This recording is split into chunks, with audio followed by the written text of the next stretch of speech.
Greetings, Ohio Valley. This is Dan Lima with OSU Extension from Belmont County. And this is Karen Cox from WVU Extension in Ohio County.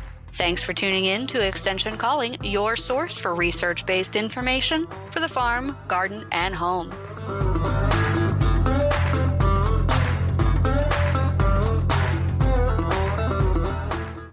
Dan is away on military leave right now, so we're going to bring back some of our previous shows that didn't make it to the podcast. We hope that you enjoy them. As always, we welcome your feedback. If you'd like a written transcript of the show, please email me at Karen, Karen, .cox, COX, at mail, MAIL, .wvu.edu, or call 304-234-3673. Thanks again for listening. All right, and we've been really hammering down on some weeds, talking about how to get rid of them, how to prevent them. I remember I would say about 2 weeks, we've been talking about weeds, whether to chemically kill them, some cultural practices you can do, especially with the lawn. We're talking about mowing heights, and you did the metaphor of nature's Band-Aid, right? So if you leave an open wound in the ground, a weed's going to patch it up for you. Right, and so all of the recommendations that we've been giving have really been focusing on weeds in grasses, whether they be hay fields, pasture fields, or lawns. So we're going to turn a little bit this today, and we're going to talk about weeds in vegetable gardens. And basically what we want to talk about is techniques you can use to reduce the number of weeds that you have to deal with, and focus more on prevention rather than having to deal with them after they show up. The best way to keep weeds from invading is to keep them out completely by not letting them get established. Even when seeds kind of blow into certain areas, as long as you have good cover, once corn gets to a certain height, weeds aren't as big of a problem because they can't break that canopy and outcompete the corn. Because sunlight's going to be the one thing that you're going to have crop and weed competition for. And also the nutrients in the soil. But yeah, sunlight is the big one. Sunlight is the one that every plant will fight for. And, just like when we talk in forestry, everything in forestry is a battle for sun. And all of the plants are fighting to get the sun that they need to survive. And it's the same thing in your garden or in your field. And one of the things that we really want to stress is by reducing, the amount of open bare soil and improving the health of the plants that you want to grow, that you're going to reduce your weed competition. And one of those techniques that you can use is no-till farming. So no-till isn't just never doing anything out in the field except putting your crops in. There's actually more to it than that. And so you're going to be growing a cover crop, and the cover crop is going to help return some nutrients to the soil, but the cover crop is actually mostly going to cover the soil. That's the cover crop. And you have to make sure that you crimp it down, or you have some technique to kill your cover crop before you plant your produce, so that way your cover crop isn't competing with the produce. So again, it's a battle for sunlight, and you are trying to provide your plants the best opportunity to grow. So when you're thinking about your cover crop, there's a couple things you want to consider, and those include how long is the cover crop going to be on the soil? Are you going to mow it before you crimp it? Do you just need an easy kill cover crop? Are you going to spray to kill the cover crop? There's a lot of different things to consider, and so we're going to talk a little bit about different techniques for that. Yeah, and cover crop's always going to be dependent on what you're growing next. Also, a lot of things are going to be dependent on when that cover crop's coming into place. Sometimes you could be using a legume, sometimes you can't. And when are you going to be planting into it? For instance, if you're planting tomatoes, you're probably getting into, we're in June right now, so maybe a couple weeks ago you got into it, even before that. If you're planting something like garlic and shallots and things like that, you might be getting into it a little bit later. So, what kind of cover crops would grow well in this area, and are you going to be able to keep them from going to seed? Also, in terms of cover crops, one thing that you mentioned was there's different types of plants, and they do different things. A lot of people like annual rye, for instance, as a cover crop. Annual rye is it's a grass type crop, And as a grass type crop, one of the reasons you can grow it, and a lot of people like to do it following corn and beans, is because it's going to capture the nutrients before they leach out. On top of that concept, it also kind of grows later on in the season. It doesn't mind the cool weather. So you get something established. You're not having that bare ground that you were talking about to have weeds come in. But it does need killed before it goes to seed. If we start having a mild winter or like a really early spring, sometimes it can come up. You don't want it to go to seed head because you don't want that seed bank there, because now you're fighting your cover crop as a weed. So whether you crimp it down, whether you mow it down, whether you spray kill it, whether you graze it, there's several ways to deal with it. And then there's the idea of using a legume as a cover crop, which is a great way to be able to get some nitrogen credits. Legumes will take atmospheric nitrogen, and our atmosphere is 78% nitrogen.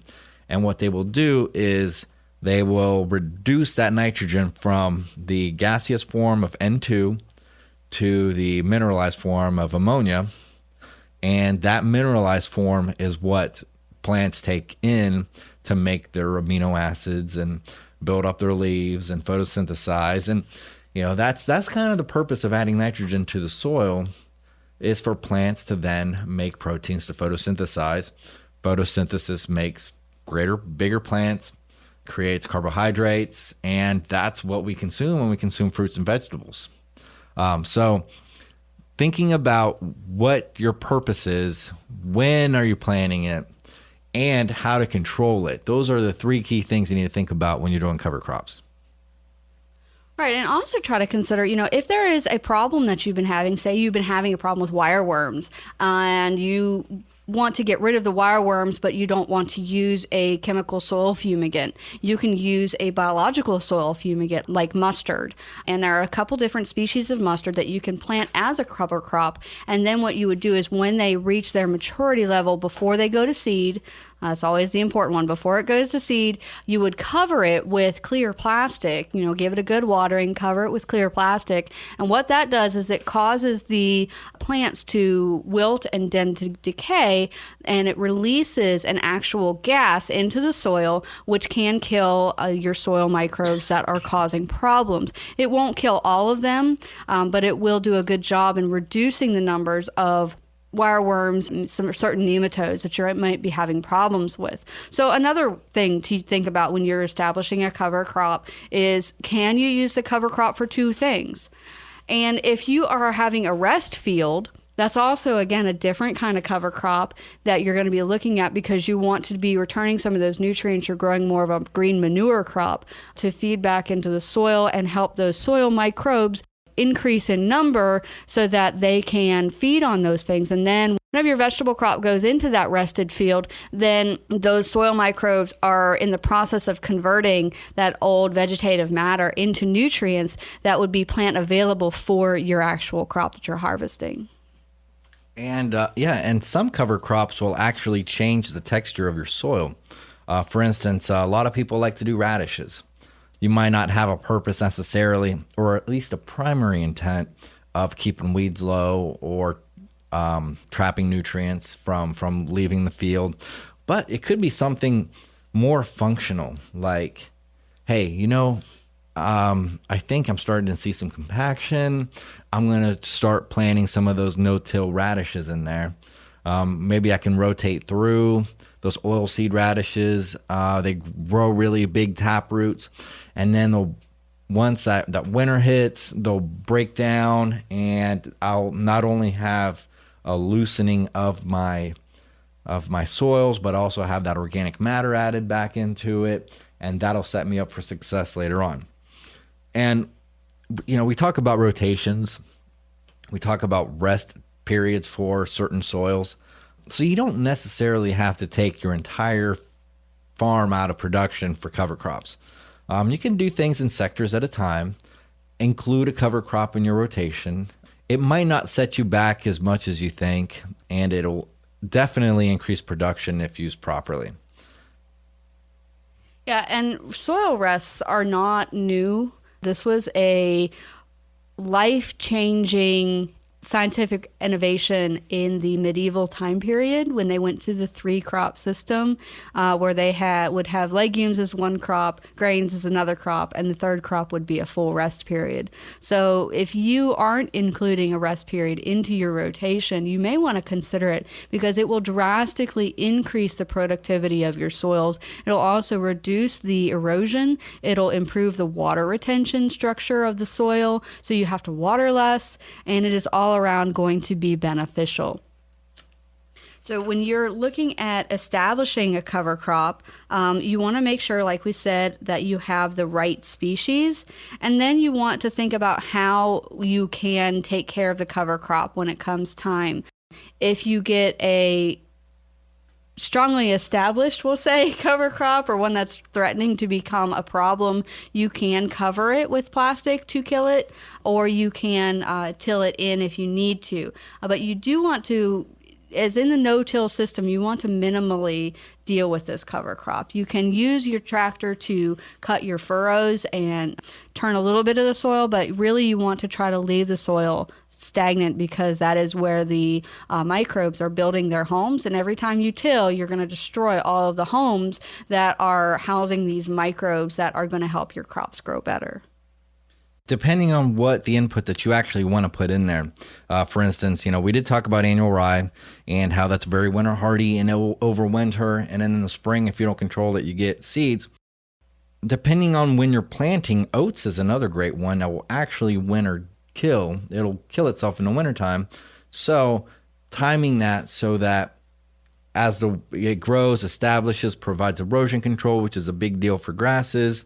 It's going to be able to trap a lot of the nutrients. And once those oats get established and are winter killed, now at least you still have something holding onto the soil without the worry about it overwintering. Yeah, make sure you know that what you're getting and the difference between summer oats and winter oats.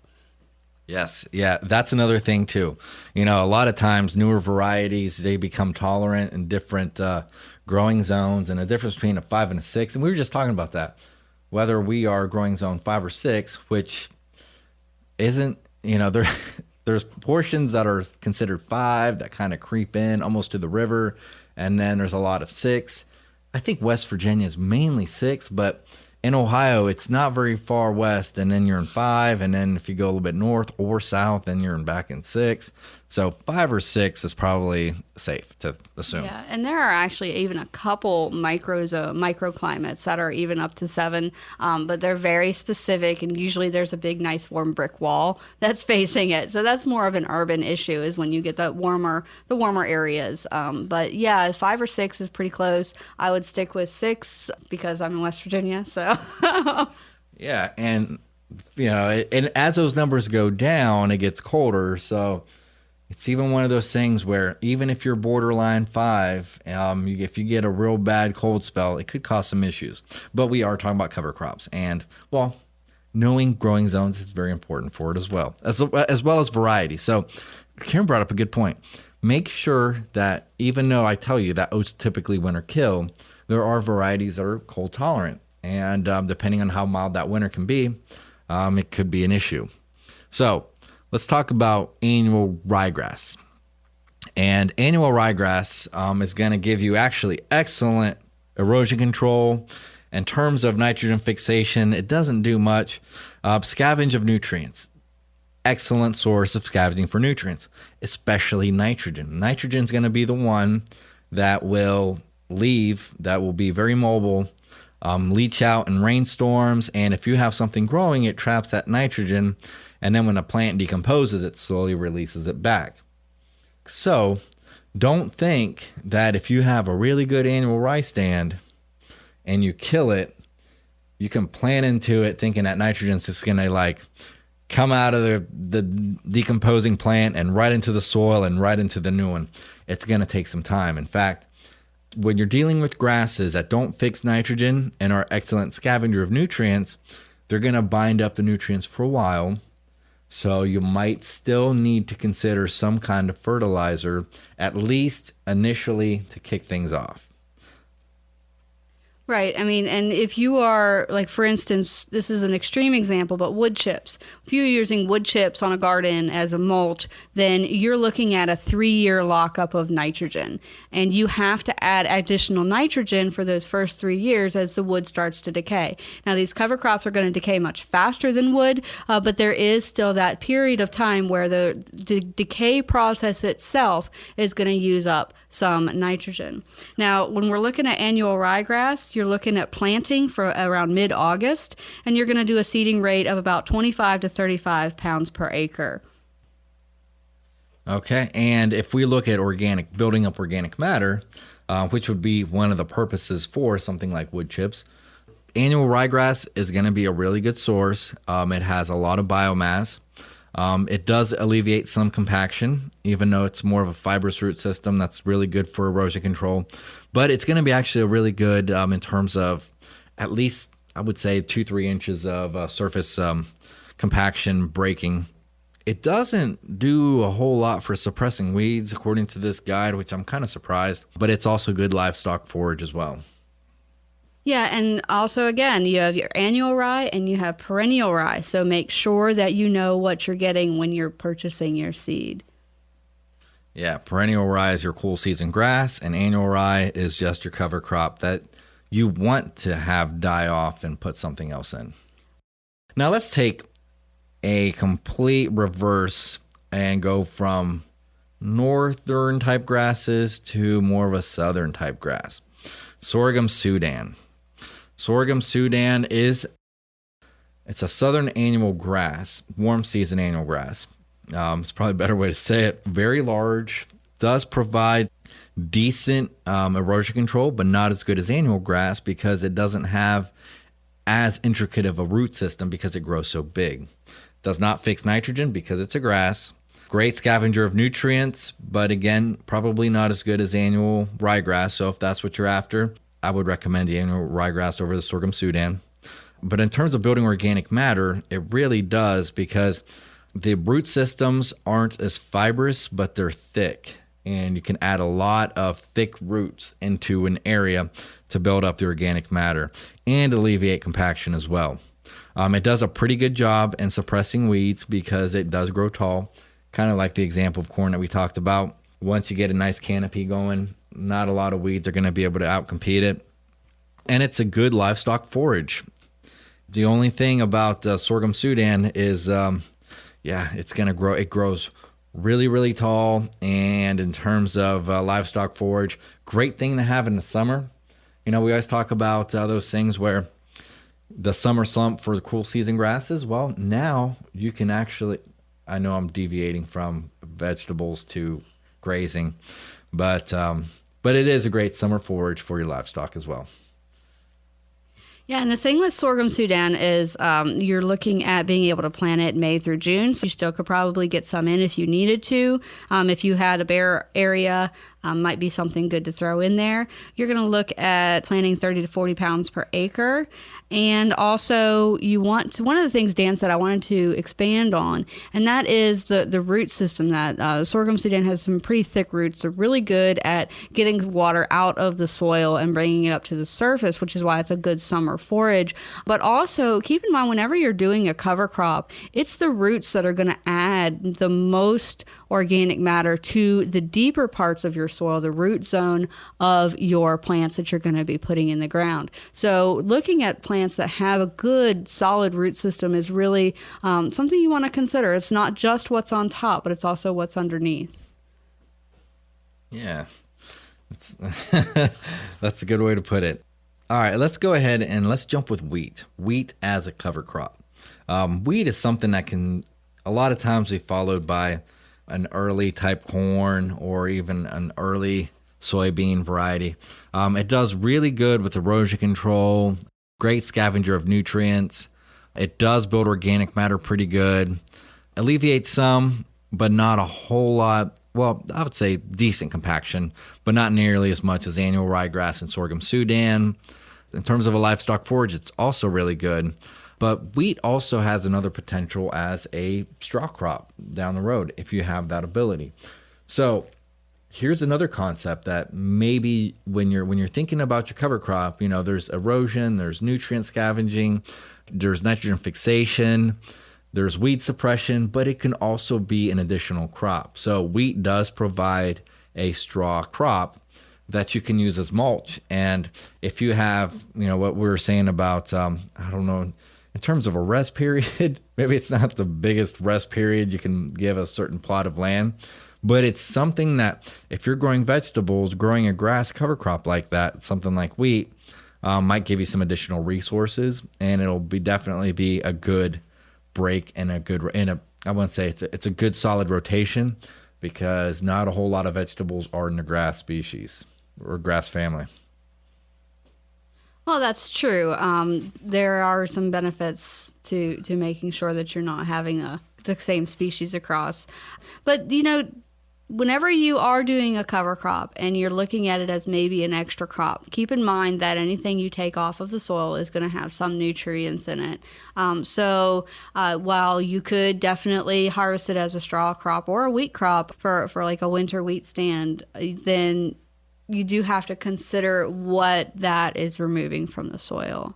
As the flip side of that, let's talk about things that are actually adding nutrients to the soil. I want to do one more thing on wheat. Sorry, I jumped in the back. That's good. One of the nice things about winter wheat, though, is you can sow it fairly late in the year. So you can, after you have harvested, you can use it as a winter cover crop. So your winter wheat, you're going to sow October. In certain places, you can go as late as mid-November. So do think about that. It's much better than leaving a bare crop field. You never want to leave soil bare, ever, ever, ever. Don't leave soil bare. If that's one lesson we can get you to take on it, that's probably the most important one, is no bare soil. So your winter wheat, you're going to seed at about 60 to 120 pounds per acre. And again, you can do that October to sometimes early November. And what was the comparison to annual rye? I don't know if you have that. For planting dates. Oh, yeah. Annual rye, you're going to plant mid-August. So end of summer versus early winter. Yeah. So that's a great option if things are getting pushed back a little bit. And so there you go. So that date is going to be a really good factor in terms of picking what's next and what next to use and how to manage it. All right, so we were talking about taking things away, and now let's talk about putting things back in the soil. And the ones that are going to be putting nutrients back into the soil are going to be your legumes. And I think we did touch on that earlier. But let's go ahead and start with red clover that everybody's familiar with. Red clover is going to give you, in terms of erosion control, the legumes are going to give you some erosion control, but not as much typically as the grasses, because legumes are typically going to have more taproot-like structures rather than fibrous root-like structures. So they're all going to give you semi-good, maybe even fair erosion control, but as Karen said, it's a lot better than nothing. But the legumes are all going to fix nitrogen. So with the red clover, they're not going to be necessarily the best scavenger of nutrients because they can make their own nitrogen. So they're going to be holding some in those nodules that they have. They will build organic matter pretty good because they do have those deep roots. In terms of alleviation of compaction, it's not usually the best recommendation, but it's going to do a little bit. Weed suppressing, decent, but in terms of being able to give you that nitrogen credit when you're following it up, it's a organic fertilizer, nitrogen fertilizer that's going to be readily available to the plant. So if you're organic, and you're requiring that organic type fertilizer to give to your plants. Organic fertilizer, to the downside with the nitrogen, is it's not readily available. But with the legumes, it's going to be a lot more stuff there that the plants can use as a follow-up. Of course, there's always going to be a delay window there, but the legume nitrogen credits are going to be fairly good. So following a crop that has a high nitrogen need from a legume is going to give you some good boost in terms of nitrogen. Red clover is an example of it. Crimson clover. So red clover is going to be more of it can almost act like a perennial, but crimson clover, a nice small clover, very hardy. It's going to be an annual, so you might not want it to necessarily go into seed. Winter pea and hairy vetch, those are going to be more viney type. All right, so before we get off of the clovers, I just wanted to talk a little bit about just the simple thing of the difference between when you should plant a red clover versus a crimson clover. So red clover is something you're going to plant early spring, March through May, at 10 to 15 pounds per acre. As far as your crimson clover, this is more of a winter annual, and you're going to be looking at planting that in late August at 12 to 20 pounds per acre. So depending on when you're going to have your cover crop on will determine which of those you should be using, and also when you're doing your planting of your cover crop.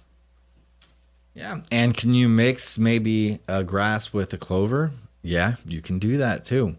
You don't have to have... You know I'm a huge advocate for non-monocropping. Well, I know. But I mean, it's kind of getting towards the end of the show. And we did separate the legumes from the grasses. But you can also do multiple cover crops together. And sometimes those are called wildlife mixes. And deer love it too. So there's another use for more fertilizer for you, and another use for cover crop, right?